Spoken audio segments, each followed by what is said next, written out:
unis quant au jugement que nous pourrions porter sur le rapport que les adolescents entretiennent avec lui. Alors vous travaillez depuis plus de 12 ans sur cette question, vous êtes à leur écoute et si j'ai bien compris, ils ne cessent de vous étonner quant au sens qu'ils donnent à leur expérience, à leur expérimentation du numérique, parce que je crois que vous appelez ça comme cela. Alors pour les adolescents, une chose est sûre, être un homme ou une femme est la seule entreprise légitime. Il en a été de même pour nous, mais nous n'avions pas les mêmes outils. Et nous nous retrouvons aujourd'hui, en tout cas ma génération, nous nous retrouvons pauvres en expérience et en partie privés de notre désir de transmission. Est-ce pour autant que nous devrions renoncer à les accompagner? Je ne le pense pas. Ce serait un renoncement barbare. Mais au moins, devrions-nous les entendre et comprendre le sens qu'ils donnent à l'outil numérique. Et vous êtes là, ce soir, pour nous en parler. Merci. Merci à vous. Juste quelques mots, 3-4 minutes, ça marche? Combien? 3-4 minutes, pas plus. Un peu moins, peut-être. 2 minutes 50. Allez. Non, mais Oui. j'ai pas chronométré. Bon, je suis ravi d'accueillir Jocelyn Lachance, qui est québécois, mais qui travaille à Pau depuis une vingtaine d'années, qui est maître de conférence HDR en sociologie à l'Université de Pau.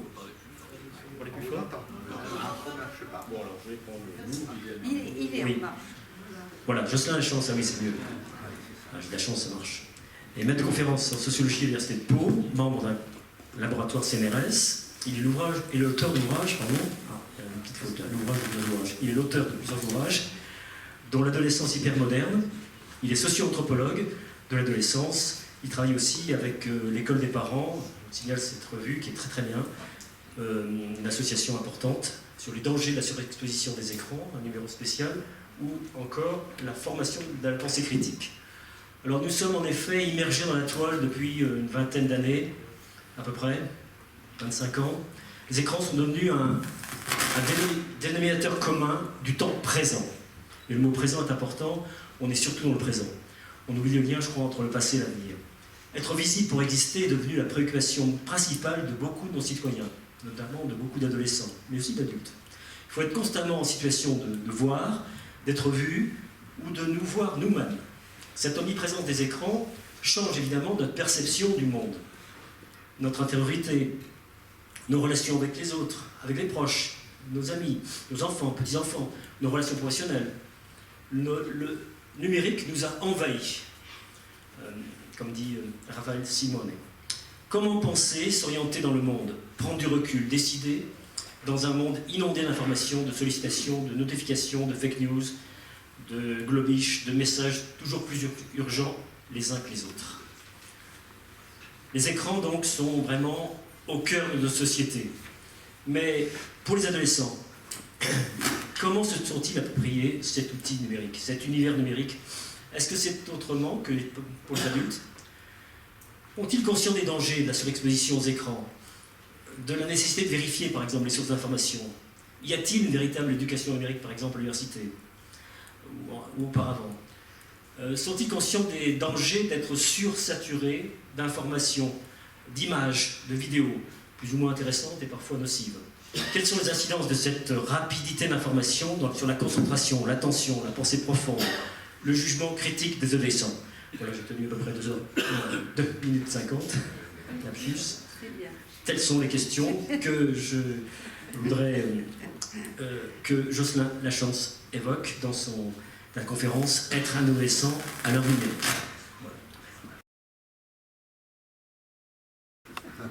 Merci. Alors vraiment merci pour l'accueil, merci pour l'invitation. C'est toujours un plaisir quand on arrive quelque part où c'est facile, on discute facilement avec tout le monde. Donc vraiment merci, je suis très, très heureux d'être là et je vais essayer de vous le rendre au mieux ce soir et j'espère qu'on pourra aussi prendre un petit moment évidemment pour échanger. Donc vous avez, oui, bien entendu, je suis d'origine québécoise. Les 20 années passées en France n'ont pas complètement fait disparaître l'accent québécois, comme vous l'entendrez ce soir. Voilà, donc oui, donc depuis plusieurs années, je m'intéresse à l'adolescence et au numérique. C'est une question qui s'est imposée à moi, c'est-à-dire qu'au départ, je m'intéressais au rapport au temps des adolescents et des adolescentes. Il y a déjà une quinzaine d'années. Et par la suite, la question numérique s'est un petit peu imposée quelque part, parce que si vous vous intéressez au rapport au temps des ados et que tout d'un coup arrivent des choses dont on n'avait jamais entendu parler avant, du type Facebook, il y a déjà même plus d'une dizaine d'années, eh bien, il me semblait important de s'intéresser à ces questions. Et donc, ce qu'on a fait, c'est qu'on a continué à travailler comme on le faisait depuis déjà longtemps, c'est-à-dire en s'intéressant à leur point de vue, tout simplement.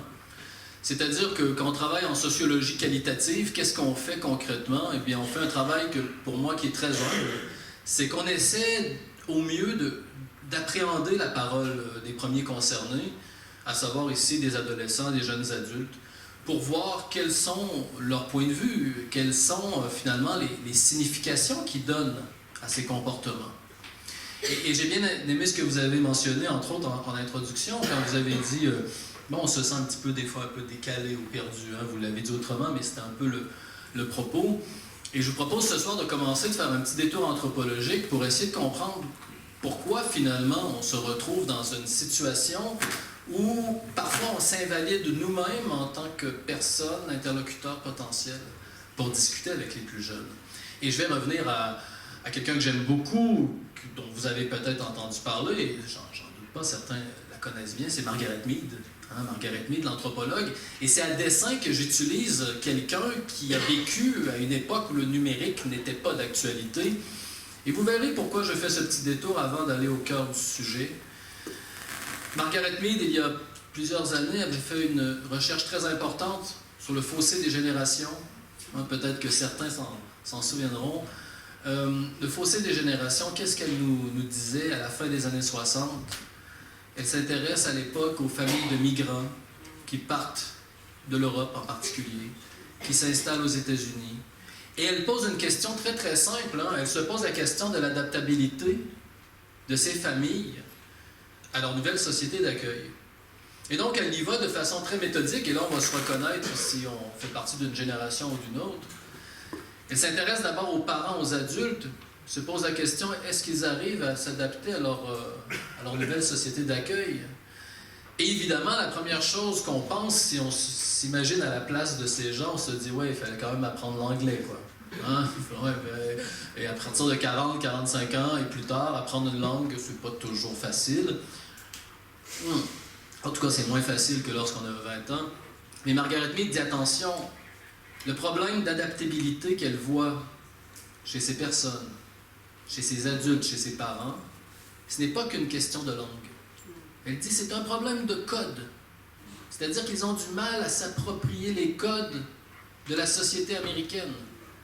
C'est-à-dire les codes, vous savez, ces grilles de lecture qui nous permettent de comprendre une situation.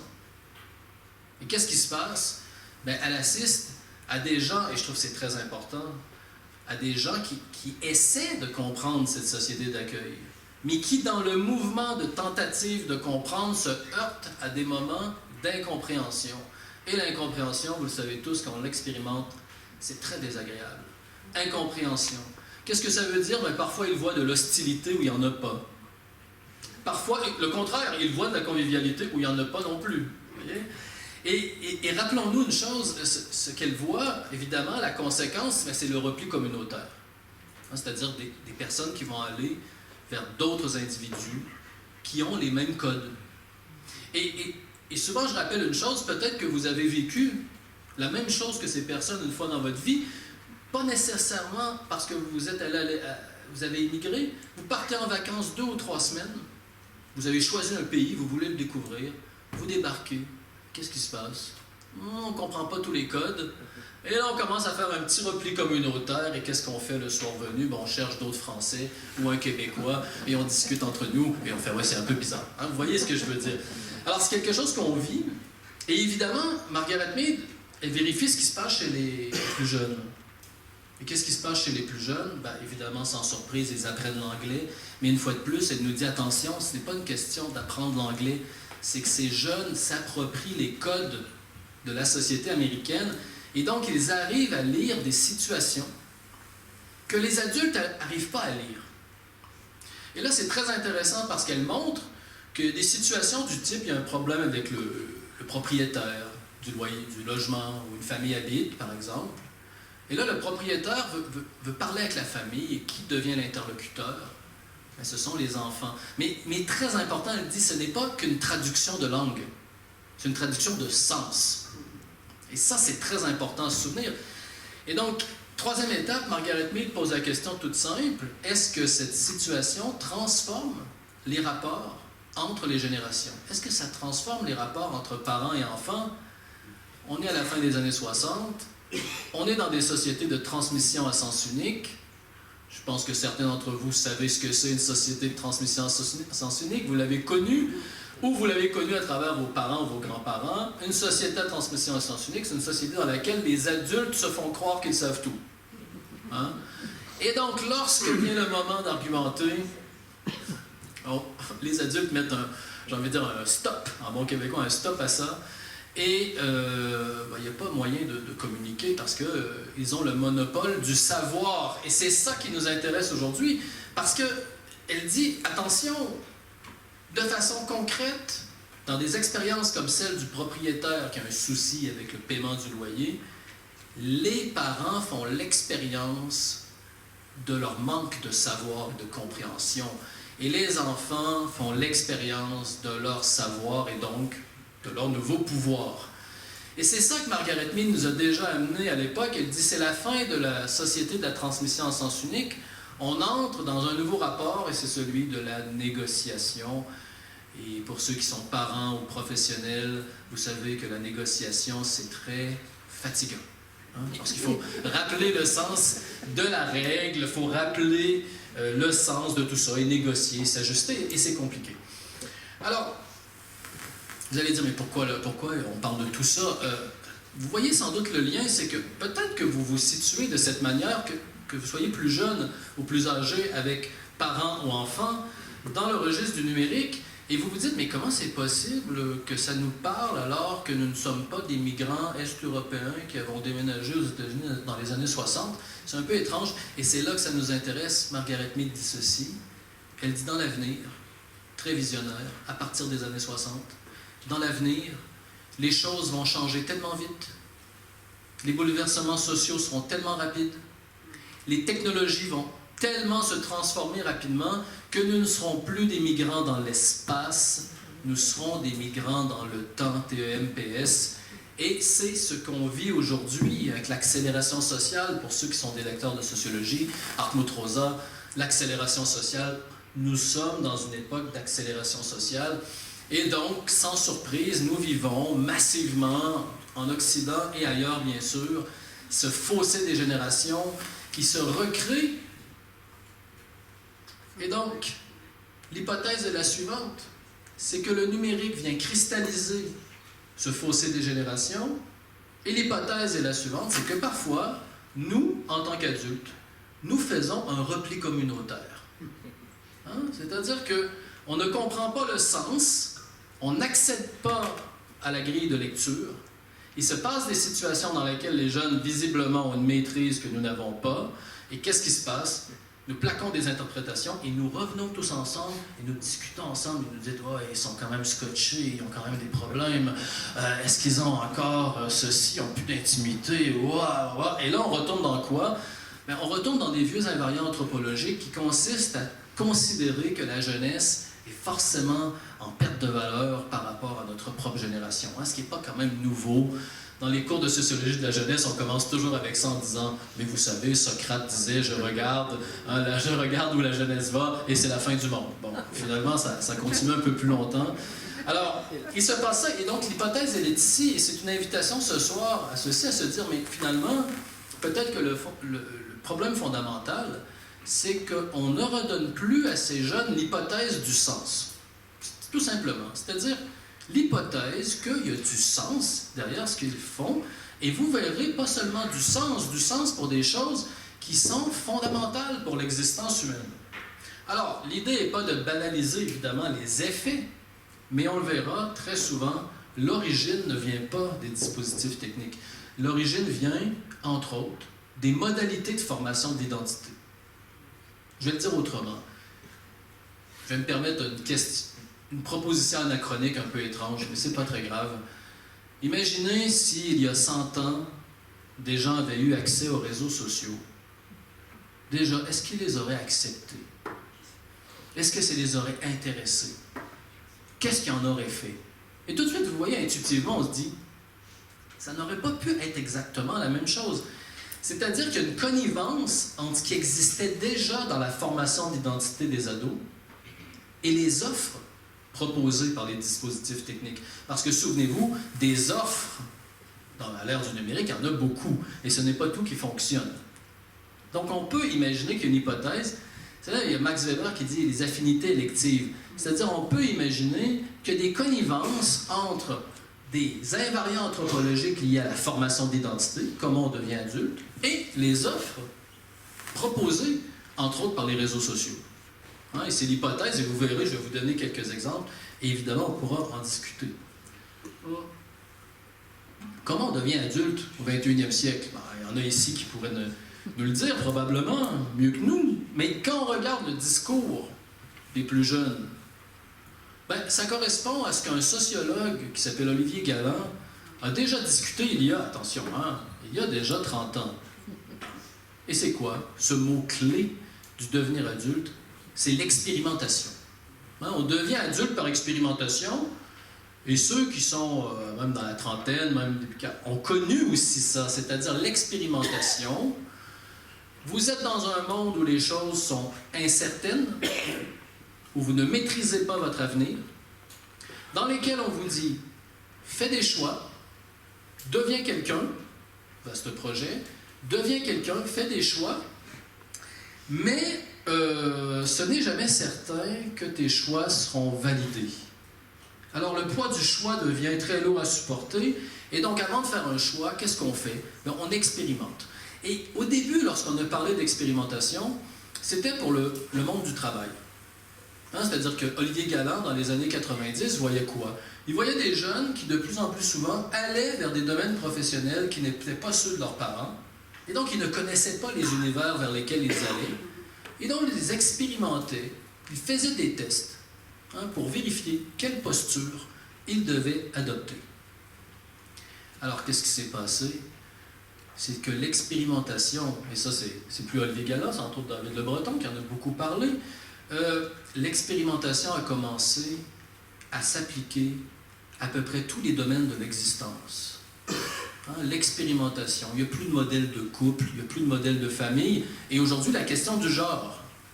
Hein, c'est-à-dire qu'on peut poser la question par expérimentation, suis-je un homme dans un corps de femme ou suis-je une femme dans un corps d'homme? Et je fais des tests, et je vérifie. Alors, première chose importante, c'est que l'expérimentation, c'est pour conjurer l'incertitude, et ce ne sont pas des réponses à leurs questions. Hein, ce sont des questions en elles-mêmes. C'est-à-dire qu'à travers la mise en scène, à travers l'affirmation d'une idée, c'est une question qu'on pose à l'autre. Alors, supposons que vous êtes jeune, vous êtes dans un grand questionnement existentiel, et vous vous posez des questions tout à fait banales dans l'existence d'un adolescent, depuis des millénaires probablement. Qu'est-ce qu'un homme? Qu'est-ce qu'une femme? Et là, vous êtes dans l'incertitude parce que vous avez devant vous une pluralité de choix, de possibilités, et en plus, le discours social est le suivant, sois qui tu veux. Le discours social officiel. Donc, qu'est-ce qu'on fait? Expérimentation. Alors, société de l'expérimentation, je vous pose la question, si vous avez des questionnements existentiels par rapport à des domaines de l'existence qui sont fondamentaux pour vous, que vous êtes dans une grande fragilité identitaire, que vous cherchez le regard de l'autre pour avoir une réponse, pour essayer de vous situer. Je vous pose la question, est-ce que vous allez attendre 3 mois avant d'avoir une réponse? Je me pose la question, qu'est-ce qu'une femme, qu'est-ce qu'un homme? Hein, je peux m'habiller d'une certaine façon, montrer une certaine posture de moi, pour poser la question. Alors, est-ce que je vais attendre 3 mois avant d'avoir la réponse? Vous voyez tout de suite, et ça c'est une chose très importante à se souvenir, c'est que l'expérimentation a changé la temporalité de la reconnaissance. Et vous voyez ce que je vous dis, ce ne sont pas les réseaux sociaux qui ont transformé la temporalité de la reconnaissance. C'est-à-dire que l'expérimentation a transformé la temporalité de la reconnaissance, Parce que si vous êtes dans des grands questionnements existentiels, vous allez chercher des réponses. Or, les réseaux sociaux, vous l'avez compris, permettent de solliciter une diversité de regards pour obtenir des avis, des retours, des consentements, des invalidations. Et chez les plus jeunes, rapidement, ce qu'on avait vu, c'est qu'au final, que ce soit dans le domaine du politique ou du genre ou d'autres domaines, on voit beaucoup d'usages du numérique qui sont dans cette logique d'expérimentation. Autrement dit, de poser une question à travers une mise en scène qui peut passer par une mise en scène du corps, une action filmée, etc., mais aussi par du partage de contenu ou de l'affirmation d'opinions en ligne. Ça, c'est une des premières choses qui peut expliquer pourquoi les réseaux sociaux sont devenus aussi populaires rapidement chez les plus jeunes dès le départ. Mais il y a une autre chose aussi, c'est qu'il y a une injonction paradoxale. D'un côté, on dit aux plus jeunes, sois qui tu veux, mais d'un autre côté, est-ce que nous, adultes qui côtoyons des plus jeunes, est-ce que par la suite, nous allons valider nécessairement les choix qui seront faits? Vous voyez la contradiction. Discours social, sois qui tu veux, deviens quelqu'un, mais ce n'est pas certain que je validerai tes choix. Hein? Sois qui tu veux, fais ce que tu veux. Je veux devenir artiste. Ça dépend des milieux. Hein? Il y en a qui, oui, vont dire c'est super, mais il y en a d'autres. Peut-être pas. Ceci étant dit, dans certains milieux, on peut dire je veux devenir avocat et ça va être aussi invalidé. Mais vous voyez le problème. Et là, je prends en dessin la question de l'orientation sexuelle. Ah, papa, maman, je suis gay. Et même si on n'est pas nécessairement homophobe, hein, la question, elle n'est pas là. La question, c'est est-ce qu'on va valider, parce qu'on voit, évidemment, on imagine les situations que ces jeunes peuvent vivre par la suite. Mais il y a une contradiction entre, d'un côté, cette possibilité qui s'ouvre officiellement et cette invalidation qui peut arriver dans les cercles. Alors, qu'est-ce qui se passe? Bien, vous l'avez compris, le numérique a complètement transformé les choses, bien entendu, pour les jeunes générations, puisqu'il est possible de solliciter d'autres regards qui n'existaient pas à l'époque de certains ici dans la salle. Hein, le meilleur exemple, c'est justement l'orientation sexuelle. Si vous étiez dans un groupe relativement homogène, fermé sur lui-même, avec des opinions affirmées officiellement contre l'homosexualité, c'était un peu difficile de trouver une forme de validation à son choix, à ce qu'on vivait. Aujourd'hui, évidemment, on sait qu'il est possible d'aller sur Internet, de trouver des communautés de destin qu'on appelle, c'est-à-dire des gens qui partagent la même opinion, la même vision, et de pouvoir finalement trouver quelqu'un qui valide ses choix. Et donc, vous voyez, on est dans les espaces physiques en compétition, entre guillemets, directement avec toutes ces possibilités de trouver des regards extérieurs. Alors, évidemment, la question qui va se poser, mais quels sont ces regards? Parce qu'il y en a plusieurs.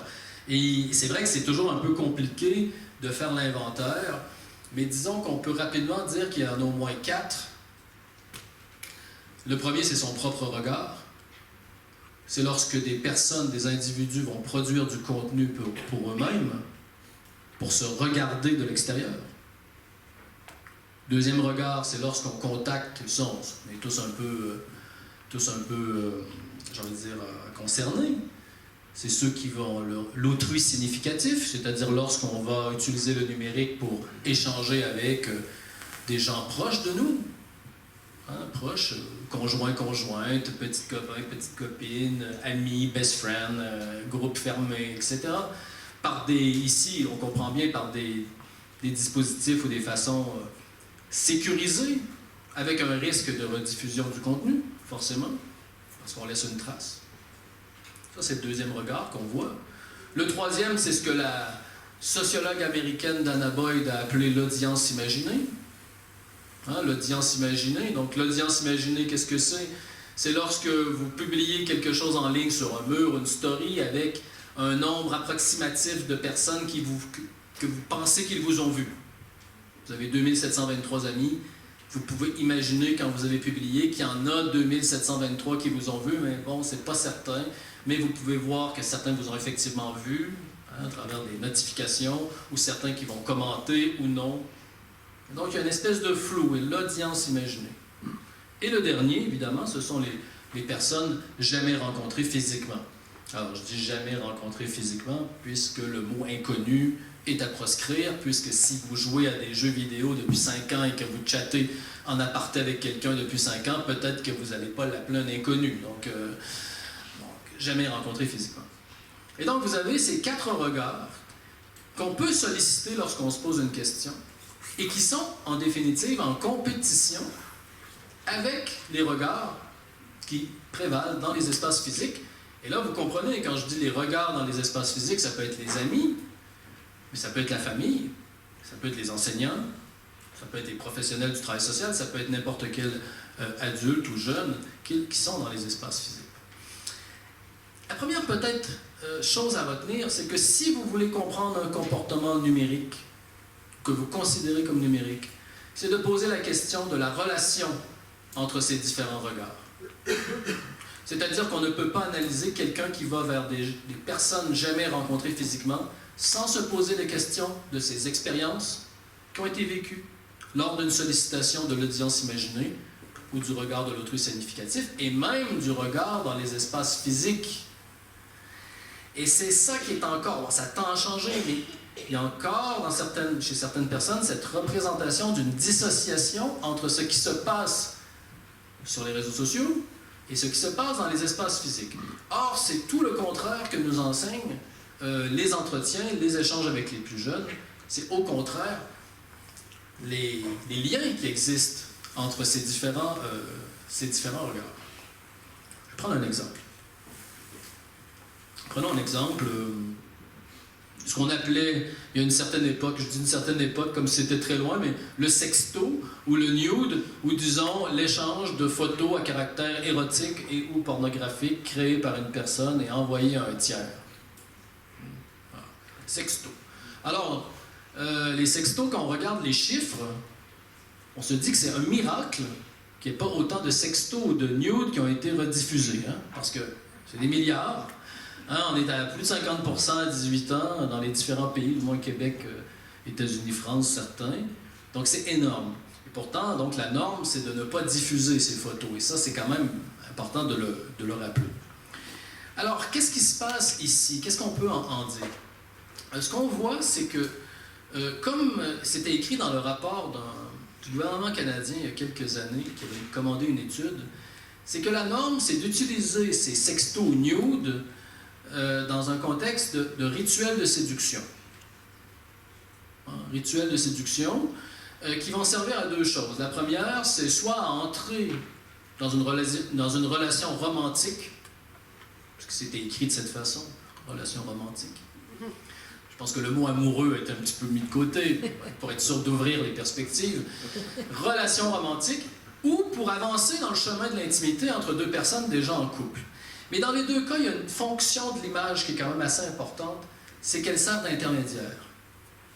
L'image sert d'intermédiaire. C'est-à-dire qu'avant de se confronter au corps de l'autre dans l'intimité, on crée un intermédiaire qui semble viser très souvent à rassurer ou à préparer au moment intime. Et donc, vous voyez, on est encore dans cette question, évidemment, de la séduction, de l'érotisation, mais on est aussi dans cette logique de conjurer l'incertitude dans certains cas. Cette photo comme intermédiaire est très importante parce que certains nous en ont parlé aussi dans des entretiens lorsqu'ils se filmaient ou se photographiaient seuls. C'est-à-dire des jeunes qui produisaient des points de vue diversifiés sur eux pour imaginer ce que l'autre pouvait voir d'eux ou d'elle avant d'être confronté dans l'intimité. Donc, vous voyez, façon encore de conjurer l'incertitude. Évidemment, on fait du qualitatif. Je ne suis pas en train de dire que 100% des jeunes se sont filmés ou photographiés seuls, mais c'est des choses, c'est des formes de comportement qui existent. Alors, ça, c'est la norme. Mais le problème, c'est que les adolescents et adolescentes doivent répondre à d'autres normes, qui sont parfois beaucoup plus puissantes que celles des réseaux sociaux. Exemple. Une des normes qu'on connaît dans les collèges et les lycées, qui ont été décrites par plusieurs sociologues, je pense à Julie Delalande, dont j'aime beaucoup les travaux, il rappelle quelque chose, c'est que lorsque ces jeunes grandissent, ils doivent à un moment donné montrer qu'ils savent faire la différence entre des relations significatives et les autres. Autrement dit, J'ai 12 ans, j'ai 13 ans. Je fais la différence entre mon meilleur ami et le camarade de classe. Je sais que l'amourette d'école primaire et d'avoir un petit copain, ce n'est pas la même chose. C'est une façon de montrer qu'on grandit. C'est-à-dire de montrer qu'on connaît la différence entre une relation significative et les autres est un marqueur du grandir très puissant. Et c'est une norme. C'est une norme au point où elle peut devenir discriminante pour certains jeunes. Explication. Eric et Steve ne se connaissent pas et ne se parlent pas vraiment dans la classe, mais ils se respectent parce que chacun a leur groupe d'amis relativement fermé. Et quand Steve et Eric se parlent, ils se parlent respectueusement, mais ils ne se parlent pas comme avec leurs meilleurs amis. Ils font la différence entre un camarade et un meilleur ami. Marqueur du grandir. Alors, le problème qui se pose, c'est que cette norme va venir migrer dans les réseaux sociaux, et pas le contraire. C'est-à-dire que cette norme qui existe dans la cour d'école va migrer dans les réseaux sociaux. Alors, il y a des versions plus soft et marrantes, et d'autres qui deviennent problématiques. Bon, la plus marrante, c'est par exemple, vous êtes sur un mur, une story, peu importe, et quelqu'un écrit « J'ai un nouveau petit copain, trouve un homme clin d'œil, 4 cœurs, etc. » Oui, bon. Et là, quelqu'un répond « Je connais son nom, trouve un homme 4 cœurs. » Je connais pas, je n'ai pas analysé ça, mais vous voyez ce que je fais. Il y a un petit bonhomme 4 cœurs, etc. Et là, ensuite, OK, on va aller en parler en message privé. Alors là, on est dans l'audience imaginaire. Il y a 2723 amis qui ont peut-être vu. Et là, on se dit, pourquoi ils n'ont pas commencé à en parler en message privé tout de suite? Hein, c'est la sociologue Claire Balès qui a montré, entre autres, ça ici. C'est qu'au fond, ils affichent leur relation significative. Ils le montrent. Et ils disent, j'ai un petit copain et vous ne savez pas c'est qui, mais ma meilleure amie le sait. Donc, j'ai des relations significatives et vous êtes juste les témoins lointains de ces relations significatives qui appartiennent à mon groupe fermé. Et donc, vous voyez, vous avez ici une transposition de normes qu'on connaît dans les espaces physiques et qui vont migrer et qui vont devenir visibles. Et là, après, on voit ça, on fait, c'est quoi ce petit cœur? C'est quoi ces trucs? Mais il y a des normes derrière. Alors, la version plus problématique, c'est lorsque, par exemple, si on revient à notre illustration des sextos ou des nudes, c'est que vous pouvez utiliser cette possibilité d'envoyer un contenu compromettant, en tout cas potentiellement compromettant à quelqu'un, pour avoir la preuve que vous avez une relation significative. Je le dis autrement, je ne le ferai pas, mais si je vous envoie une photo intime de moi et que vous la redistribuez pas, ben, j'ai la preuve concrète que j'ai confiance, que j'avais raison d'avoir confiance en vous. Hein? Parce que vous pouvez la rediffuser. Et c'est le problème qu'on voit chez des jeunes très fragiles, c'est-à-dire que certains, évidemment, il y a des plus jeunes qui vont le faire avec ce qu'on pourrait appeler une forme d'inconscience, mais ce n'est pas la norme. Certains vont le faire en sachant au fond d'eux ou d'elles qu'ils prennent un risque. Mais ce risque leur permet de confirmer qu'ils ont une relation significative avec la personne. Et là, vous voyez le problème qui se pose, c'est que si on veut faire de la prévention, s'il y a des gens ici ce soir qui sont dans ce cas de figure, qui travaillent dans ce domaine, le problème, c'est qu'évidemment, les effets des rediffusions sont liés aux réseaux sociaux, on est d'accord. Mais l'origine du problème, ce n'est pas les réseaux sociaux. Et des fois, on fait la confusion entre les deux. C'est-à-dire qu'on fait de l'éducation aux médias qui est nécessaire parce que les impacts sont démultipliés, et ça on le sait, la recherche le montre bien. Mais si on veut agir sur l'origine, il faut revenir, vous avez vu, à la question de la confiance, à la question de la fragilité identitaire, à la question de comment on fait... Vous voyez, et c'est un des problèmes de ce piège de la visibilité que j'essaie de vous décrire, quand je prenais l'exemple de Margaret Mead au début, c'est que d'un côté on se dit « Ah oui, mais c'est le visible, donc il faut agir sur le visible. » Oui, mais si on veut agir sur l'origine, il faut retourner, évidemment, aux normes qui, le plus souvent, n'appartiennent pas seulement aux réseaux sociaux. Et c'est ça qui est un problème. Et vous voyez, en même temps, c'est une forme de solution parce que ça nous réhabilite tous. C'est-à-dire que si vous faites partie de ceux qui disent « Ah, je ne suis pas expert des réseaux sociaux », eh bien là, sur ce genre de questions, déjà avec l'expérience qu'on peut avoir dans la vie ou du fait de notre carrière professionnelle, notre posture professionnelle, on peut dire quelque chose, même si on n'est pas spécialiste des réseaux sociaux. Hein, parce qu'on n'est pas sur le même registre d'intervention. Alors, il y a une chose importante à garder en tête, et vous avez, je pense que vous voyez hein, le paysage que je vous dépeins, c'est que cette espèce de division artificielle entre numérique et physique est très dommageable. Est très dommageable parce qu'elle nous empêche d'accéder aux significations fortes données par les jeunes, certains jeunes, à leur comportement. Et donc la mise en perspective de l'un et de l'autre est, à mon avis, incontournable. Hein, moi, je ne connais pas de phénomène qui n'existe que sur les réseaux sociaux. Je cherche encore, parce que forcément, l'identité de la personne va jouer, et ça, on le sait. Mais même souvent, il y a des compléments à l'extérieur. Ou le contraire, les réseaux sociaux sont un complément à ce qui se vit dans les espaces physiques. Et je vais prendre un exemple fort, à dessin, pour vous montrer jusqu'à quel point ça touche des choses fondamentales.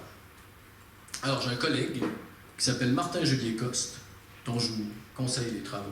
Je fais un petit peu de pub pour Martin, parce que j'aime beaucoup Martin Julier-Coste, oui. Qui de deuil.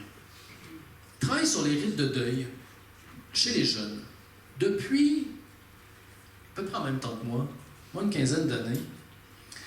Et Martin Julier-Coste, le numérique, à la base, ça ne l'intéresse pas.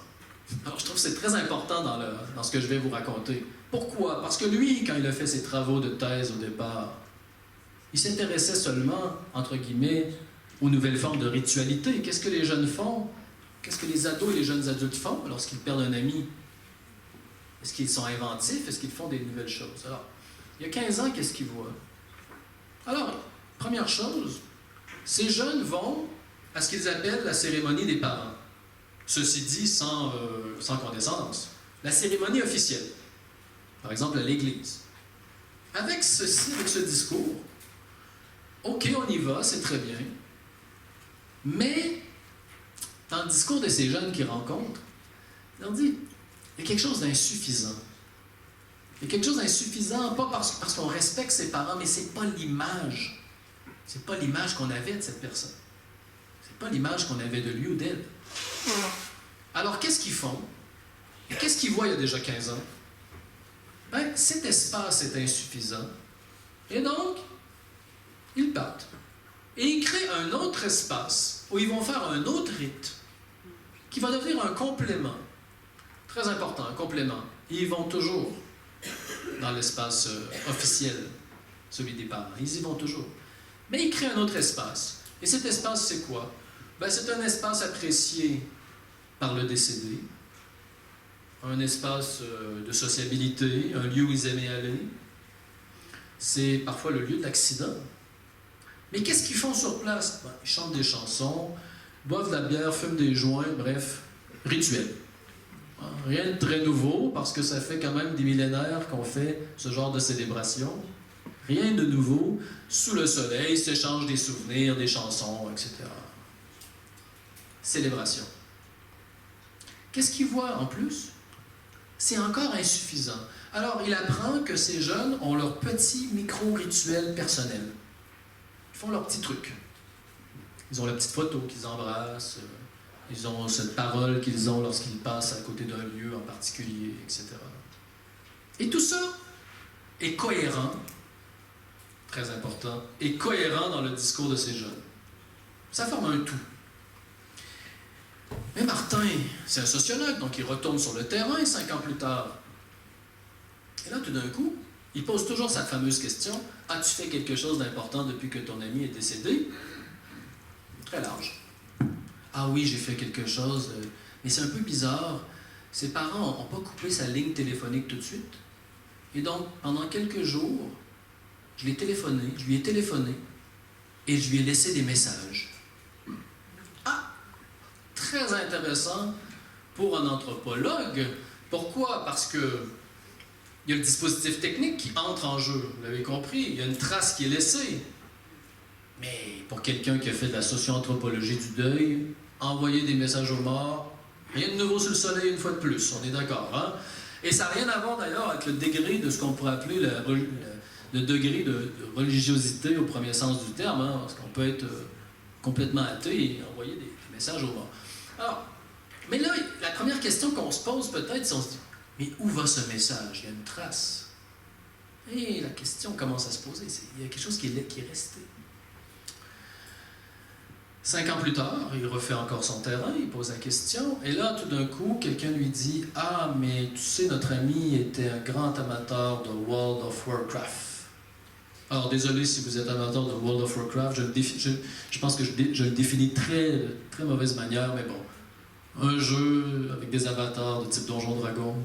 Bon, ne me lancez pas des pierres si vous êtes un amateur de World of Warcraft, mais c'est pas ça le plus important, c'est que le jeune dit « Il était amateur de ce jeu, on a pris nos avatars, on a choisi un lieu qu'il aimait dans le jeu, dans le numérique, on s'est rencontrés dans ce lieu qu'il aimait, et on a échangé des souvenirs, on a déposé des objets, on a chatté, on s'est rappelé qu'il était dans le jeu et hors du jeu. As-tu fait quelque chose d'important pour ton ami depuis qu'il est décédé? Et la réponse, elle est ici. Mais ces jeunes continuent d'avoir des micro-rituels, continuent d'aller dans un lieu physique que la personne aimait et continuent d'aller à la cérémonie officielle. Mais tout ça, pour eux, est complémentaire et cohérent. Alors, vous voyez le problème qui se pose.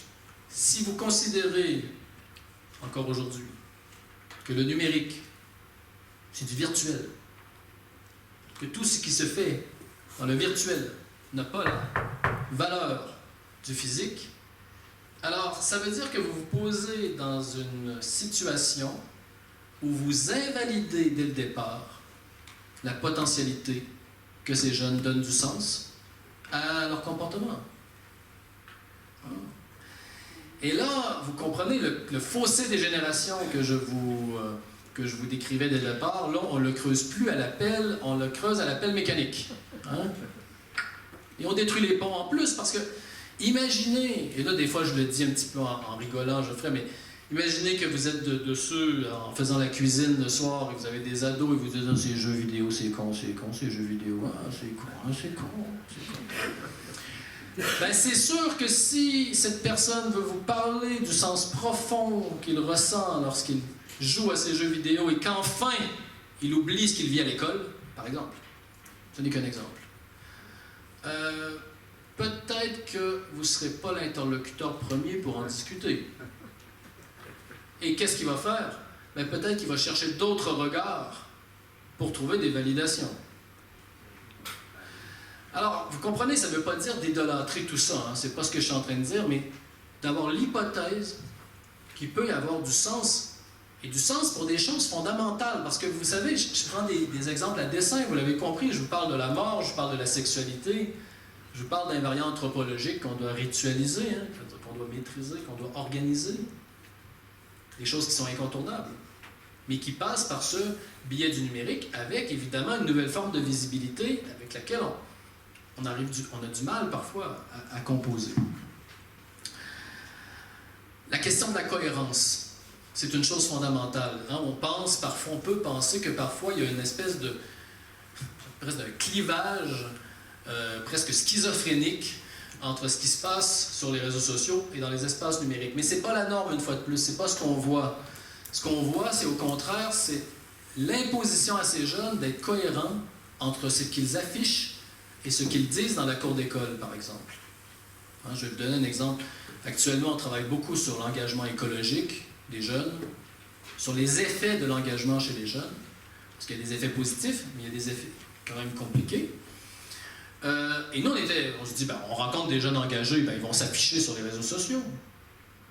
Mais on s'est rendu compte que beaucoup d'adolescents les plus fragiles avaient beaucoup de mal à mettre en scène leurs convictions. Pourquoi? Parce que quand vous affichez votre engagement sur Instagram ou sur ailleurs, ben le lendemain, dans la cour d'école, il faut continuer à se tenir, il faut justifier, il faut être fort, ça n'est pas complètement clivé entre les deux. Il y a des comptes à rendre dans cette nécessité de cohérence. Et donc, non seulement il faut être cohérent entre les espaces physiques et les réseaux sociaux, mais il faut aussi avoir une forme de cohérence entre les différents réseaux sociaux. C'est un travail, un cadre normatif qui s'impose à ces gens. Alors, une autre chose dont j'aimerais vous parler, parce que vous voyez, on parle beaucoup des pratiques numériques, c'est-à-dire de ce qui se fait sur les réseaux sociaux ou ailleurs, mais on parle parfois un peu moins d'une chose qui est quand même tout aussi importante, c'est-à-dire la bonne distance, c'est-à-dire la capacité à se déconnecter. Parce que la façon dont on utilise les réseaux sociaux, mais il y a aussi la capacité à se déconnecter ou à se connecter sans vivre l'impression qu'on est complètement happé. Là, il n'y a pas que les plus jeunes qui sont concernés, forcément. Alors, il y a quelques années, on a mis en avant une idée, et c'est parti d'une enquête sur le voyage. On s'est posé la question, est-ce que les personnes que nous sommes, lorsqu'on part en voyage ou en vacances, est-ce que nous tentons, et si nous tentons, est-ce que nous arrivons à nous déconnecter? Grande question. Alors, c'est un terrain super, parce que là où on est dans le sud-ouest, évidemment, il y a Saint-Jean-de-Compostelle, donc j'ai fait mon travail, je suis parti avec mon sac, et puis j'ai interrogé des gens, ce qui se connecte, est-ce qui se déconnecte. Et on est en arrivé à cette proposition du pacte de connexion. Alors, le pacte de connexion, qu'est-ce que c'est? Le pacte de connexion, c'est quelque chose qui nous concerne tous, et vous verrez, on va l'appliquer bien sûr ensuite aux familles. Mais le pacte de connexion, c'est le contrat, plus ou moins explicite ou implicite, que vous passez. C'est un contrat que vous passez avec toutes les personnes qui font partie de votre existence. Et ce contrat, qu'est-ce qu'il stipule? Il stipule la fréquence attendue des échanges sur une durée déterminée et le délai acceptable de réponse. Et donc là, tout de suite, vous vous dites, ah, mes pactes de connexion ne sont pas tous égaux. Parce que, évidemment, Sophie répond toujours à ses 87 textos envoyés dans la semaine, en moins 5 minutes top chrono. Et si elle ne répond pas après 6 minutes, vous commencez à trembler. Mais Robert, tu as la retraite depuis quelque temps. Et puis Robert, envoie un texto 2 jours après avoir reçu. Oui, on a tous des images. Alors, c'est juste une façon un peu humoristique de vous dire le pacte de connexion est vraiment une construction interrelationnelle. Voilà. Et après, l'angoisse qui suit, on pourrait la questionner aussi. Le pacte de connexion. Alors, qu'est-ce qui se passe dans ce pacte de connexion? C'est qu'effectivement, depuis longtemps, on parle de la culture numérique des ados. Mais c'est un problème auquel les sociologues ont contribué parce qu'aujourd'hui, ça devient de plus en plus difficile de parler de culture numérique des ados parce qu'on est de plus en plus dans des cultures familiales, c'est-à-dire que les parents connectent leurs enfants. Et il y a une dissociation entre quelque part les pratiques numériques qui souvent appartiennent au registre de l'adolescence et la connexion qui, elle, est enseignée par les parents. Elle est enseignée par les parents et donc ça pose la question de l'autonomisation.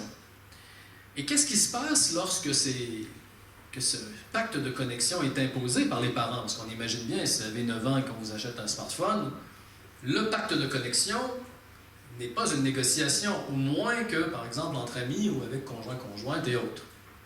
Et donc, qu'est-ce qui se passe? C'est que lorsque on avance dans l'adolescence, le pacte de connexion doit, à un moment donné, être revu. Et qu'est-ce qu'on voit? On voit un clivage. On voit un clivage entre des adolescents qui vont s'en servir comme marqueurs du grandir. C'est-à-dire qu'ils vont nous dire « Ouais, quand j'ai eu à peu près 16 ans, j'ai décidé de les faire attendre. » Je parle de leurs parents. Mais c'est ce que j'ai pensé. J'ai décidé de les faire attendre. Je me suis dit qu'ils allaient attendre. Et maman, papa, leur angoisse, etc. Ils attendront quand je rentre à la maison, etc. Et c'est très intéressant parce que la déconnexion volontaire et ponctuelle devient un marqueur du grandir. Donc, autrement dit, pour ces ados, c'est une opportunité quelque part. Parce que ça leur permet de se dissocier des plus jeunes et se dire, voilà, je suis en train de m'autonomiser, ce qu'on attend paradoxalement d'eux.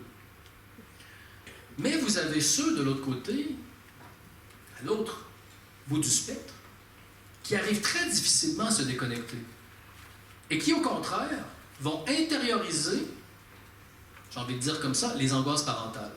C'est-à-dire ceux qui préparent des stratégies, ils partent en soirée, par exemple, et ils vont envoyer des textos, des messages pratiquement préprogrammés en fonction de ce qu'ils imaginent des angoisses de leurs parents qui vont se traduire à travers des appels répétés. Hein? Je me souviens un jeune qui partait au ski, qui me disait « Oui, j'envoie à chaque fois que j'arrive en bas d'une descente, j'envoie un texto, comme ça, quand je monte, je profite. » Ah, c'est né, hein? Alors, ça, c'est la partie encore assez humoristique, entre guillemets, parce qu'on voit il y a un rapport de force qu'on connaît, qui a existé, mais qui se traduit par le numérique et qui fait, par contre, que le temps de ces adolescents-là est complètement transformé. Là, je vous donne des exemples, évidemment, qui sont extrêmes, mais qui donnent à penser. Du type, une fois qu'un jeune me dit « Ah, mais moi, le soir, je chatte, j'échange très longtemps par messagerie instantanée avec mes amis. Je dis, mais pourquoi tu fais ça le soir? » Il dit, ah, parce que le jour, j'ai pas de temps. Ouais, pas de temps. Ah, les pauses, c'est rapide, on nous fait passer de truc à l'autre, etc. Mais je dis, t'as quand même un peu de temps hein, quand tu sors. Il dit, ouais, mais tu sais, il dit, moi, la première chose que je fais en sortant de la classe, c'est de regarder si j'ai un texto de mes parents pour leur répondre. Alors, je ne dis pas que ça se vit à toutes les échelles et tout le monde, mais il y a une forme de densification du temps. Et là, vous voyez, ça commence à être intéressant. C'est-à-dire que les adultes sont présents dans la culture numérique. Et parfois, ils sont présents sans qu'on s'y attende. Et là, je vais vous donner un exemple. Et je pense que je m'arrêterai après, non? Parce que j'ai un peu ça. Encore un petit peu. OK. Voilà, l'exemple est le suivant. À un moment donné, je pose, je ne sais pas, mais il y a une jeune fille qui me dit moi, je mets des photos, même des vidéos de moi sur ma story, je crois que c'est sur Instagram. Et des photos, des vidéos, après que je sois sorti avec des amis, même si on a bu, fumé des joints, tout ça. Bon, OK. Pourquoi? Pourquoi tu fais ça? Alors là, sa réponse m'a un petit peu surprise. Déjà, elle me dit, OK, un soir, je suis rentré à la maison. Alors, très intéressant comme début de réponse, parce que là, ça se passe sur les réseaux sociaux, mais son début de réponse, c'est dans les espaces physiques. Un soir, je rentre à la maison, un peu tard. D'accord, allons-y. Allons-y.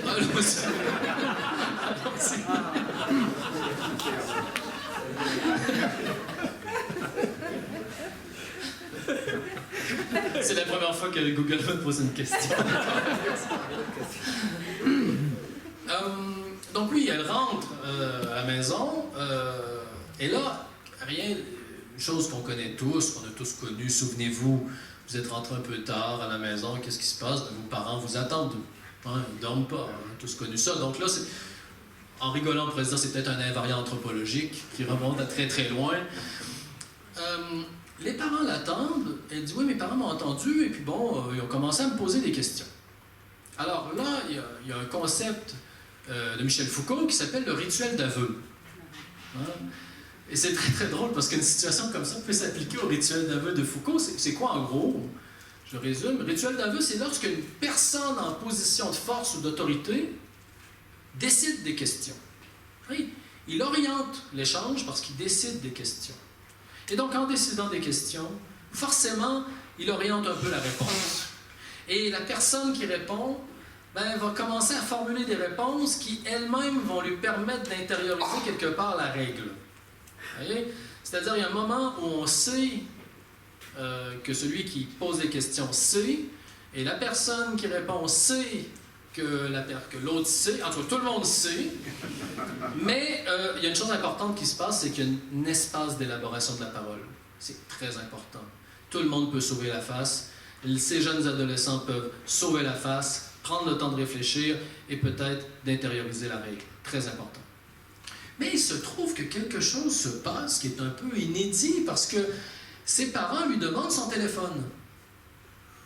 Donne-nous ton téléphone. Parce que forcément, ils savent que leur jeune fille, lorsqu'elle part avec ses amis, qu'est-ce qu'elle fait? Elle prend des photos, elle prend des vidéos. Et donc, ils vont dans le répertoire de photos-vidéos et recommencent l'interrogatoire. C'est qui lui? On le connaît pas? Zoom sur la main droite. C'est pas une cigarette, ça. Hein? Zoom sur l'arrière-plan. Il y a beaucoup de bouteilles vides, etc., etc. Et là, il m'énumère les questions qui sont posées. Alors, on le dit de façon humoristique, mais il y a quelque chose qui commence à s'imposer dans cet échange et dans ce rituel d'aveu, qui est le remplacement progressif de la parole par la donnée. Remplacement de la parole par la donnée. Parce que tout d'un coup, ce n'est plus seulement l'élaboration d'un discours qui compte. C'est une preuve visuelle. Alors je lui dis, OK, d'accord, très intéressant, mais qu'est-ce que tu fais après? Ben, c'est pas compliqué, elle dit, depuis ce temps-là, quand je sors d'une soirée, je mets mes photos rapidement sur ma story, mes amis les récupèrent, et je fais 2 albums photos, un que je laisse dans mon téléphone. Donc si vous êtes parents, ce soir, méfiez-vous des photos. Très intéressant parce qu'il y avait ici un espace d'intimité qui a été, je vais le dire d'un peu crûment, violé par les parents. Et là, c'est très intéressant parce que vous connaissez le discours sur l'intimité, le discours de sens commun sur l'intimité. Mais finalement, l'exposition de cette jeune fille sur les réseaux sociaux était de son discours directement lié au fait qu'un espace sécurisé, qu'elle croyait sécurisé et intime, avait été violé par les parents. Et donc, je le dis autrement, ça nous enseigne une chose, c'est qu'il est très difficile de savoir où on se situe dans les pratiques numériques des ados. C'est-à-dire que les comportements des adultes peuvent avoir une incidence sur des pratiques qu'on va par la suite analyser comme étant seulement appartenant au numérique, qui n'auraient pas de lien avec le physique et qui n'auraient pas de lien avec nous. Voyez, c'est un exemple, évidemment, mais cet exemple nous laisse imaginer que d'autres existent. Et là, on est dans un cas de figure qu'on connaît depuis très longtemps, c'est-à-dire les espaces adolescents deviennent sous surveillance. Hein, les adultes cherchent à surveiller, courent après les ados pour aller les voir et pour sécuriser.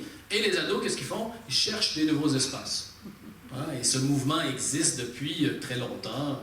Vous l'avez peut-être fait dans les espaces physiques en cherchant des endroits abandonnés, en périphérie, en marge, se réfugier dans la cave, etc. Donc, faire toute la typologie. Alors, c'est la version encore qui reste, bon, on se dit il y a une intrusion, mais en même temps, l'idée n'est pas de... je ne suis pas en train de juger est-ce que c'est bien ou pas bien, mais ça a des incidences. C'est surtout ça qu'il faut réfléchir.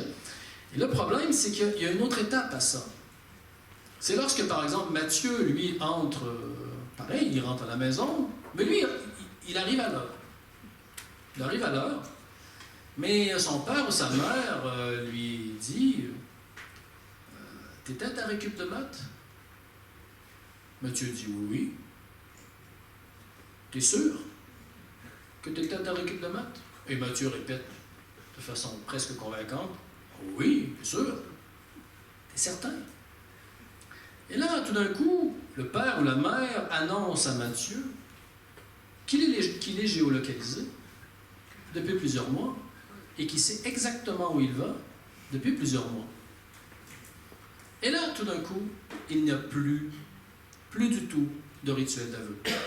Hein, c'est ce que j'avais écrit dans un article. On passe du rituel d'aveu au rituel de repentance. J'assume. Et là, disparaît, vous voyez, dans les espaces physiques, un espace de parole qui, on peut imaginer, a été très important pour vous, pour moi, pour tout le monde ici, parce qu'il y a un remplacement, précisément, de la parole par la donnée. Hein, il y a un espace de négociation qui disparaît. Et évidemment, tous les jeunes qui ont raconté ce genre d'expérience dans des entretiens nous en parlent parfois 2 ans, 3 ans plus tard, avec évidemment une violence inouïe qu'ils n'ont pas oubliée. Alors, la question qui se pose dans ce cas-là, c'est qu'évidemment, on sait très bien qu'il y a une question de sécurisation, de sentiment de sécurité, mais il faudra se poser la question, le jour où ces parents devront arrêter la géolocalisation, est-ce qu'ils ne vont pas eux-mêmes compliquer la nécessité de l'expérience de séparation, qui, on le sait, est parfois très, très, très difficile. C'est-à-dire que là, vous disiez tout à l'heure, il n'y a que du présent. Là, il n'y a pas de projection, c'est-à-dire on cherche à conjurer un sentiment d'insécurité dans le présent, mais au fond, on n'anticipe pas le problème que ça peut être. Là, on n'est pas encore là, parce qu'on n'a pas vu encore ça peut peut-être commencer à arriver, mais les chiffres montrent que la géolocalisation devient de plus en plus importante. Alors, voilà, en conclusion, donc vous avez compris le propos, mais au final, il y a assez peu à faire, je pense, que ce soit dans la posture parentale, la posture de professionnel ou de recherche, c'est-à-dire de partir de l'hypothèse du sens. Hein, c'est ça de se dire, finalement, le numérique peut être aussi significatif que le physique, que les deux ont toujours des liens, et que finalement, on peut se poser la question qu'on a une place, même si on ne connaît pas par cœur le fonctionnement de TikTok, par exemple. Voilà, je vous remercie pour votre attention. Bonne chance.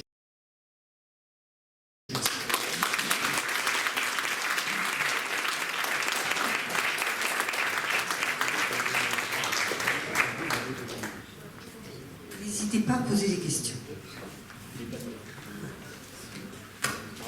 Alors, difficile la première question.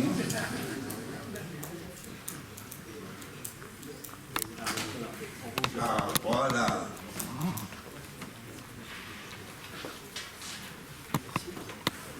Oui, bonjour. Oui, les jeunes ont toujours eu nous avons quand on était jeunes aussi un instinct grégaire, et les réseaux numériques contribuent forcément à développer cet instinct grégaire.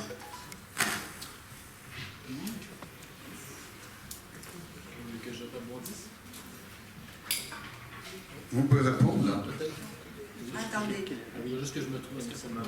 Ouais. Vous m'entendez? Ah oui. Attends, je vais bouger un petit peu. Voilà. Bon, après, vous voyez, la question que je me pose, c'est est-ce que ce sont que les jeunes, déjà? Mais après, il y a une chose importante, peut-être, c'est la question de ce que j'ai évoqué au début de la reconnaissance. C'est-à-dire, la question de la reconnaissance est vraiment fondamentale. Et si vous posez la question comment le numérique, l'impression qu'à travers votre commentaire, c'est est-ce que le numérique finalement va renforcer cet effet grégaire? Alors, il y a une chose déjà, il y a des normes qui quand même dépassent, j'ai envie de dire, les groupes de pairs PAIRS. Vous voyez, quand je vous parle, par exemple, de l'exemple de la norme de montrer qu'on a des relations significatives, je ne crois pas que ça appartienne à certains groupes. Par contre, c'est vrai qu'il existe dans certains groupes des normes qui peuvent s'installer et qui vont autoriser certains comportements. Je vais vous donner un exemple qui me vient à l'esprit.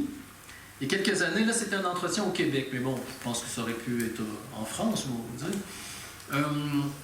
C'est un jeune, il me dit, il m'explique que 2 ans plus tôt, il est déménagé. Ses parents ont déménagé, donc il se retrouve dans un nouveau lycée. Et il faisait du skate. Et il raconte, il dit en gros, bon, j'avais pas d'amis dans le lycée, fait que j'ai cherché donc, par affinité sportive. Bon, il va vers d'autres jeunes qui font du skate. Il se trouve que ce groupe, vous allez voir pourquoi je vous donne cet exemple. Ouais, peut-être que je vais reprendre. Peut-être faire le micro. De la scène, non? Ouais, je reprends. Oui, oui. Je vais faire ça. Merci. Merci beaucoup. Et donc, il explique qu'ils font du skate, ils commencent à être amis, mais il se trouve que le groupe a des petites tendances délinquantes en périphérie du système scolaire qu'il fréquente. Et il m'explique qu'un soir, le leader du groupe, alors le leader du groupe, donc celui qu'il décrit comme le leader, a cette bonne idée, parce qu'il trouve un téléviseur abandonné dans les poubelles, a la bonne idée de proposer au groupe de monter au sommet d'un immeuble, prendre un téléviseur et de le jeter en bas, hein, pour égayer cette soirée. Alors, il m'explique tout ça, donc la relation de confiance a été posée, je pense, et il m'explique ça, et je dis, mais qu'est-ce qui s'est passé? Il dit, le leader du groupe m'a dit, c'est toi qui vas le jeter. Et là, vous voyez, premier élément d'analyse, et le rite de passage qui consiste à faire traverser une épreuve au nouveau, ce n'est pas quelque chose de très original. Hein? Alors, je lui dis, est-ce que tu le fais? Il baisse la tête et il me dit oui. J'ai dit, pourquoi? Il me dit, le leader du groupe a sorti un smartphone, il a commencé à me le filmer, et il a dit, fais-le. Mais je dis, oui, mais bon, ça ne m'explique pas pourquoi tu le fais. Je dis, pourquoi tu le fais? Et là, il a cette réponse. Il me dit, ben, c'est pas compliqué. Si je le fais pas, j'ai l'air d'un idiot. J'ai l'air d'un con, je pense qu'il avait dit. J'ai l'air d'un con. Et si je le fais, ben, j'ai l'air d'un con aussi. Ok, d'accord, c'est intéressant. Très intéressant. Je dis, ben, donc c'est deux formes de conneries différentes parce que, en gros, tu as décidé de le faire. Et là, il me dit ceci, il me dit, ben, si je le fais pas, et là, il me dit ceci, il me dit, à l'époque, 2 ans plus tard, et si je le fais pas à l'époque, moi, je pensais qu'il pouvait se servir de cette vidéo pour se moquer de moi. Mais en fait, c'est ce qu'il m'explique. Il dit, j'avais pas compris qu'il n'y avait que eux qui se seraient moqués de moi. Parce qu'au fond, les gens du lycée auraient trouvé ça complètement idiot. Ouais, et ça, c'est intéressant. C'est juste pour vous dire que ce moment grégaire, en tout cas d'intégration, peut jouer. Mais il me dit, si je le fais, et là, très important, ça va renvoyer à ce que j'ai dit sur la confiance tout à l'heure. Il dit, si je le fais... Ah, je pense que c'est fini. Oui. Alors, on va reprendre ça. Et donc, si je le fais et que la vidéo est diffusée, j'ai au moins la preuve que j'avais des complices. Et donc, je ne serai pas seul. Et là, vous voyez ceux qui connaissent l'adolescence, on le sait très bien, et ça c'est très vieux dans les préventions des conduites à risque. Si vous avez le choix entre un risque seul et un risque en groupe, vous prenez généralement le risque en groupe, et c'est d'ailleurs ce qui distingue les adolescents des jeunes adultes. Les jeunes adultes ne vont pas nécessairement arrêter de prendre des risques, mais ils vont prendre des risques seuls. Hein. L'exemple de la bagnole, je caricature un peu le passage de la conduite à risque en scooter avec son meilleur pote derrière et le passage à « je suis en bagnole, mais je suis seul de toute façon ». Et donc, on sait que ce passage existe, mais vous voyez, dans des situations précises, cette nécessité ou ce sentiment de devoir appartenir ben, peut jouer un rôle, et pas seulement sur les réseaux sociaux, mais aussi voyez, dans les espaces physiques, seulement parce que les réseaux sociaux existent dans les espaces physiques. On parle d'espace hybride, vous avez compris, hein, toujours un peu entre les deux. Alors, si Oui. vous avez des questions à poser, posez-les d'une voix forte parce que le micro est Désolé, mort. j'ai épuisé. Ah oui, parlez fort alors. Parce qu'on va- S'il vous plaît, Je pense qu'on va vous entendre. excusez-nous. Hein. Ah, Ah, rien qui marche. Alors, ne nous découragez pas. Faut appuyer au fond, là.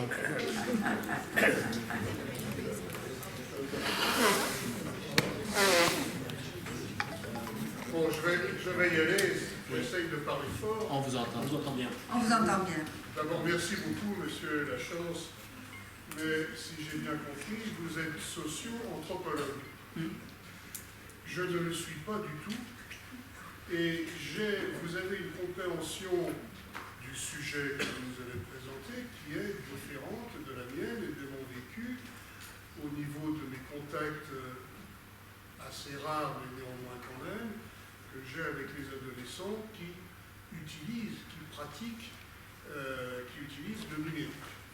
Bon, ça m'a amené à différentes réflexions, bien évidemment, parce que vos propos sont très riches et on ne peut pas rester indifférent à tout ce que vous avez pu énumérer et nous faire part. Alors, ces réflexions ne collent pas obligatoirement avec le sujet, mais enfin, vous allez dire ce que vous en pensez, puis on verra. Premièrement, est-ce que les adolescents maîtrisent les évolutions et les propositions du numérique?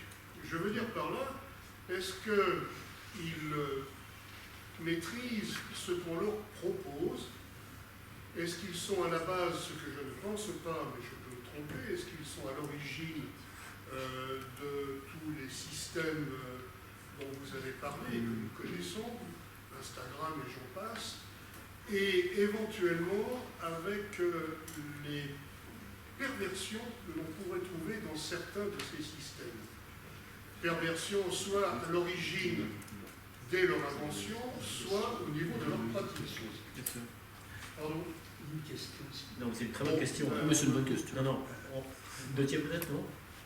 Oui, mais... Oui. Oui. Allez. Allez-y, allez-y. Allez-y, enfin. Très important. Je vous remercie. On a un peu de temps. Non, mais ça suffira en fait. Non, allez-y. Vous êtes Allez-y, vous devez bien avoir une deuxième question à poser. allez-y, si vous avez une deuxième question. Oui. Allez-y, je vous en prie. Bon, merci. Quelle est pour vous l'attraction de l'écran? L'objet même qui est utilisé dans ces rapports entre les adolescents et les autres, nous tous, évidemment, à des degrés, à des façons, avec des rituels différents, c'est certain. Mais néanmoins, quelle est pour vous cette attraction de l'écran au niveau soit de sa transparence, soit d'autres critères qui soient techniques ou qui soient psychologiques? Oui. Et comment cela se passe-t-il? Voilà, c'est tout pour moi. Très bonne question. Merci, très bonne question, merci.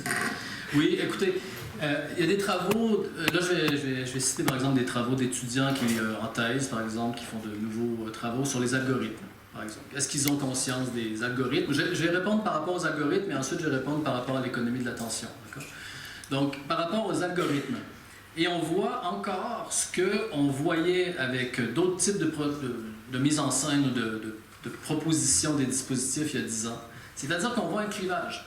Vous avez des jeunes de 14 ans qui, en entretien, vous disent qu'ils ont intégré la logique algorithmique à leurs décisions et à leur comportement sur Internet. C'est-à-dire que quand, par exemple, ils ont des propositions de chansons, des propositions de vêtements, ils commencent à s'interroger sur « Ah, mais finalement, peut-être que je vais un petit peu trop faire du magasinage de vêtements ou de... Ouais. » Donc ça, on a ça. C'est-à-dire qu'on a encore un clivage, et c'est ce qui semble se dessiner. Ce ne sont pas des résultats encore publiés, mais on a encore un clivage entre ceux qui, d'une part, intègrent à l'opération réflexive tous les retours, et de l'autre, forcément, ces jeunes qui n'ont aucune conscience de ça. Mais là, il faudrait vérifier quel âge aussi, parce que forcément, ce qu'on appelle les préados, souvent se font une idée de ce qu'est l'adolescence, et donc, ils plaquer eux-mêmes des fausses interprétations sur ce que les adolescents sont supposés faire. Et donc, il y a encore un décalage. Donc ça, c'est un des éléments de réponse. C'est-à-dire qu'on voit que les comportements sont de plus en plus sécurisés. Ça, c'est une logique qui poursuit depuis une dizaine d'années. Alors, sur l'économie de l'attention, est-ce qu'ils ont conscience de tout ce qui est mis en place comme dispositif? Je ne le crois pas. J'ai envie de vous dire, c'est la même chose chez les adultes, c'est peut-être pire. Donc, je ne crois pas que les ados soient moins au courant que les adultes. Par contre, je me pose la question de comment on socialise les ados à cliquer et à dire oui sur n'importe quoi. Parce que, je veux dire, tout le monde le fait ici. Ceux qui travaillent sur les données personnelles, n'importe qui va vous le dire. On est 99% de la population à ne pas lire les documents. Donc, on est modélisant pour les plus jeunes. Donc, c'est nous qui leur apprenons à ne pas s'en faire. Donc, je pense que ça ne peut que s'améliorer sur le côté des données personnelles, parce que là, c'est vraiment, j'ai envie de dire, horrible, entre guillemets, mais j'en fais partie. Bon. Sur l'économie d'attention, par contre, évidemment, moi, je pense qu'il faut tenter de réguler au mieux et de faire affaire avec les GAFA, ça, c'est certain. Mais en attendant, l'économie de l'attention s'appuie sur quoi? S'appuie sur le fait que lorsqu'on partage et qu'on clique, on est d'accord, c'est rentable pour les grandes compagnies, les grands dispositifs. Mais on clique et on partage pour quelle raison? Alors, il y a tout ce qu'on pourrait appeler de l'économie du rire facile, entre guillemets, mais qui vient dire quelque chose de nos sociétés, parce que si vous demandez aux gens pourquoi ils restent sur une série Netflix toute la soirée, ils vont vous répondre la même chose, c'est que je vais prendre une pause. Oui, pas de surprise là-dessus. Mais toute l'autre partie, c'est sur sexualité, violence, mort. C'est-à-dire c'est le contenu qui touche. Donc je ne vais pas vous parler en psychologue, forcément, je vais vous parler en socio-anthropologue. Mais c'est toujours, en fait, les grands tabous de l'humanité qui sont mis en avant. Et comme j'imagine que ces plateformes ont compris une chose très profonde du fonctionnement humain, c'est que lorsque vous êtes face à la sexualité, la violence et la mort, vous devez la ritualiser, c'est-à-dire vous devez lui donner un cadre. Et un des moyens faciles à notre disposition, c'est forcément de partager pour pouvoir en discuter. Alors, est-ce que la solution, elle est une fois de plus dans la régulation du numérique? En partie, mais elle est aussi, vous voyez où je veux en venir, c'est que l'éducation à tout ça, en fait. Ouais, c'est-à-dire que le meilleur facteur de protection, c'est des adolescents bien dans leur peau. C'est pas compliqué. Les adolescents qui vont bien... Attention par contre, parce qu'il y a des adolescents qui peuvent aller mal pour une partie... Ça peut durer... il peut y avoir un moment de fragilité identitaire. Hein, ça ne veut pas dire qu'ils vont toujours mal, mais ça vient dire quelque chose. Et le meilleur facteur de protection, c'est ça. Et probablement chez les adultes aussi, d'ailleurs. Donc, ce serait ma réponse à ce que vous avez mentionné. Et c'est ça, c'est pour ça que j'ai ce discours, c'est qu'effectivement, il faut travailler, je le répète, sur tout le côté de rapport de force avec les propriétaires des médias sociaux et même sur les médias sociaux. Mais au fond, ils exploitent la fragilité identitaire des plus jeunes. C'est ça, parce qu'on voit une différence de comportement. Donc peut-être qu'il faut commencer par ça, en tout cas lorsqu'on travaille avec des plus jeunes. Alors, sur la question de l'attraction de l'écran, il n'y a plus beaucoup de mots qu'on va utiliser pour parler de l'attraction dans le sens commun. L'addiction, il est scotché.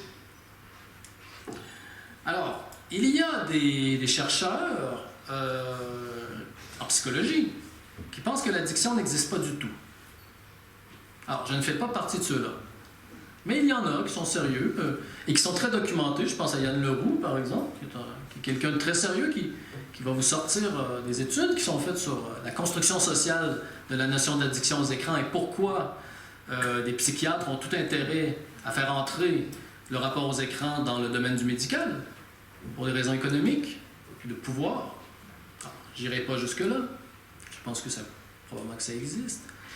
Mais une chose est sûre, c'est qu'il y a lorsqu'on parle avec des jeunes adultes et qui nous parlent de ces moments où ils étaient complètement, entre guillemets, happés par l'écran, j'ai un petit peu de mal avec ces appellations d'addiction et autres parce que leur parcours me semble difficilement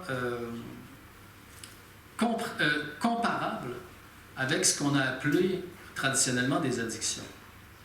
Et je vais vous prendre un cas vraiment très très banal, mais que j'ai entendu tellement souvent. C'est, entre guillemets, l'addiction aux jeux vidéo. Il est scotché à son écran.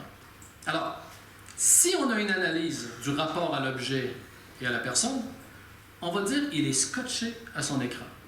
Si on considère que ce rapport aux jeux vidéo est en lien avec les autres espaces, avec les autres expériences qu'il a dans les autres espaces, vous n'aurez pas la même réponse.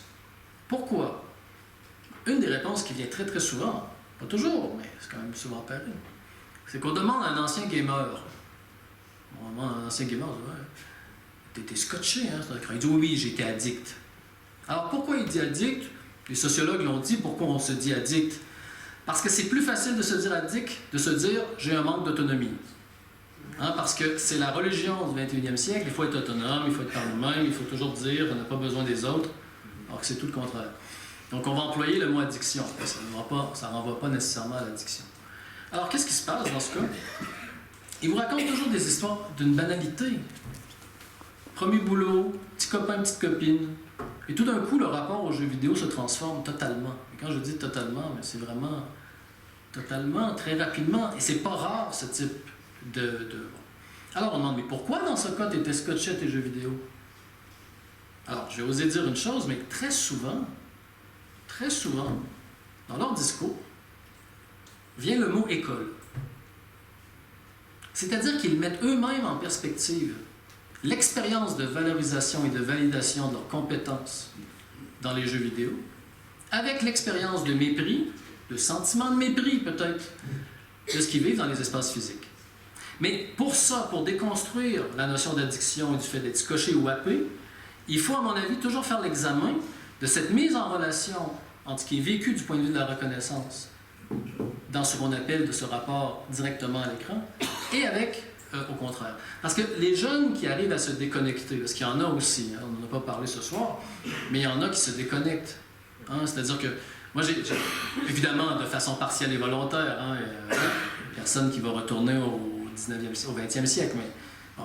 Mais vous en avez, je me souviens quand je posais la question, est-ce que tu te déconnectes parfois? Puis j'avais des jeunes de 15, 16 ans, ils me disaient quoi?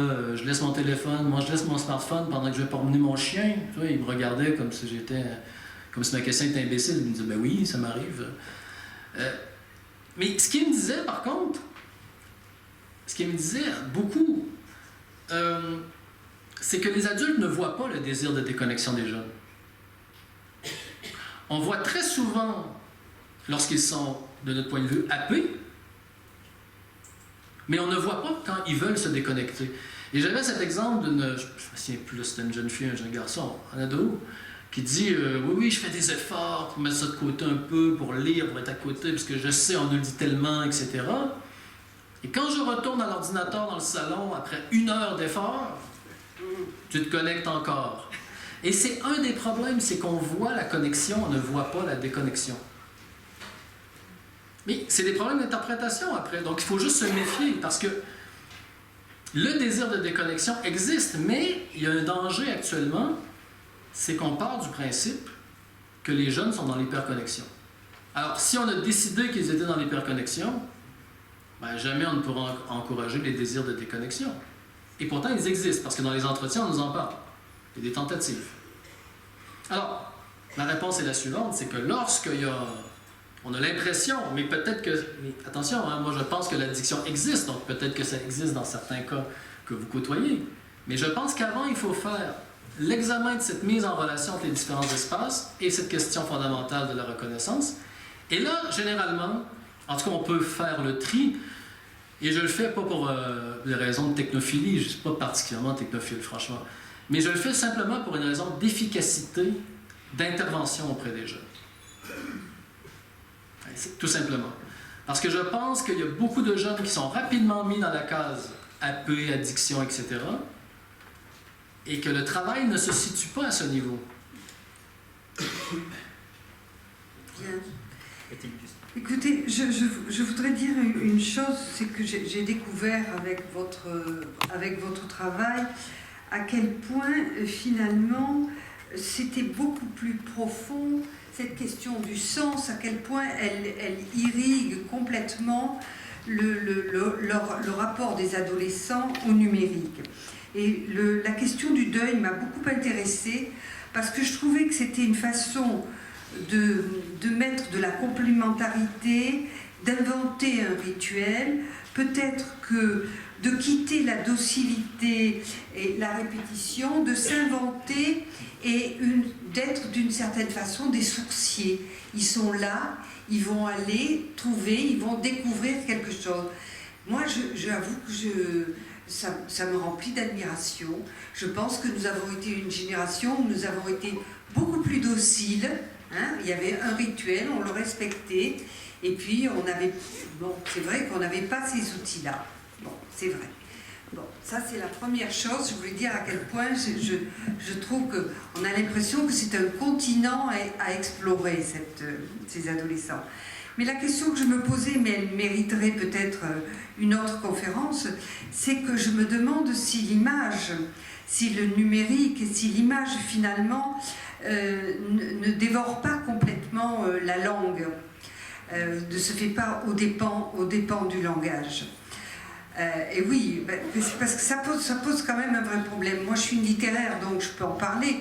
J'ai eu dans un de mes cours 2 adolescents qui étaient béats d'amour tous les deux. Donc, ils étaient là, et ils envoyaient dès que j'avais le dos tourné, on envoyait une photo, une autre photo, tout ça. Et alors, je dis, mais... et puis, à un moment, je râle un peu et il me dit « Oh, mais je ne vois pas à quoi ça sert d'apprendre le français. » Ah bon? Je lui dis « Tu ne sais pas à quoi ça sert d'apprendre le français? » Eh bien, je vais quand même essayer de t'expliquer. Comment tu fais avec ta copine pour lui expliquer qu'elle te plaît?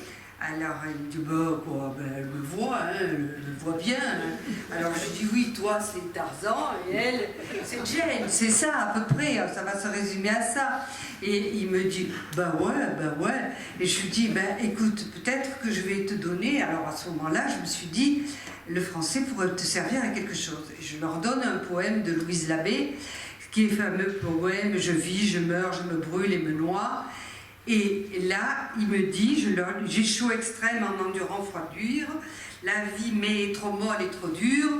Et il me dit, mais c'est ça qui m'arrive, c'est ça.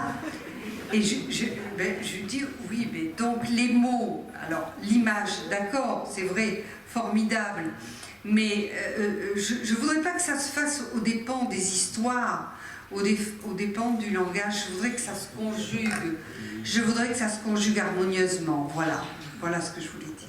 Oui, vas-y, Philippe. Oui. Ben, justement, quand j'avais écrit il y a déjà quelques années sur cette question, ce qu'on se posait, hein, cette question de on avait quand même l'impression que la norme, c'était quand même d'utiliser l'image pour tenter de relancer le langage. Ah, d'accord. C'est quand même ça, c'est-à-dire quand je dis c'est un intermédiaire, après on n'est pas toujours avec eux, donc il y a la mise en scène devant nous, il y a ce qui se passe entre eux. Par contre, ça renvoie à des choses qui existent en sociologie qui ne sont pas nécessairement liées d'ailleurs au numérique, mais c'est vrai que, par exemple, Anthony Giddens sur l'intimité a déjà très longtemps parlé de la narration romantique. Quand je dis relation romantique, c'est la relation de soi à travers l'amour, entre autres, mais pas au sens romantique de romance, mais au sens de roman plutôt, de se raconter. Et je vous le dis parce que ça peut vous intéresser parce que pour lui, il dit que ça, c'est quelque chose que les femmes ont développé. Là, je ne referai pas avec tout ce qu'il raconte, mais juste évoquer l'idée. Il dit que les femmes ont développé dans l'histoire cette puissance de la narration de l'amour et que les hommes n'ont pas réussi au même niveau. Et c'est très intéressant parce que votre exemple, c'est un garçon qui a du mal et il cite dans son travail sur l'intimité, les transformations de l'intimité, il cite des enquêtes sur les ados pour montrer cette inégalité entre les jeunes garçons et les jeunes filles qui, quelque part, imposent leur cadre normatif aux garçons en disant « mais raconte-toi, parle de tes émotions ». Et il explique que socio-historiquement, ils n'ont pas développé les mêmes capacités, en tout cas en jeune âge. Et souvent, moi, je pose la question à mes étudiants dans les cours, je dis « mais est-ce que ça marche encore, ça? » Parce que ça date de quand même une quinzaine d'années. Et bon, les réponses sont mitigées. Mais je pense qu'effectivement, de toute façon, je pense que, juste pour aller dans votre sens, c'est qu'il y a un clivage toujours. C'est que le numérique vient cliver des choses. D'un côté, vous avez peut-être probablement des jeunes qui vont se replier sur ça sans pouvoir relancer la parole, mais la norme semble surtout l'image comme intermédiaire. C'est ce que je peux... Très bien. Je vous remercie. Oui, vraiment. J'ai trouvé cette conférence passionnante, franchement, avec un regard décalé, mais d'une richesse vraiment très grande. Hein. Un peu dans le même sens que ce livre que je me permets de vous montrer, qui s'intitule « Mauvaise langue ». Cécile Lajali, petit livre. Elle travaille à Paris-Sorbonne et également au lycée de Seine-Saint-Denis.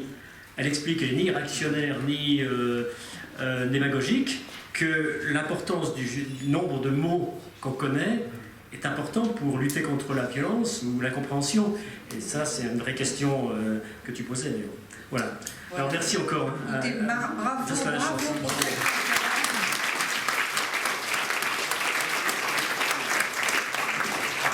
Merci beaucoup. Comme quoi on a besoin des sociologues, hein. Des SHS, sciences humaines et sociales. Un peu méprisés parfois.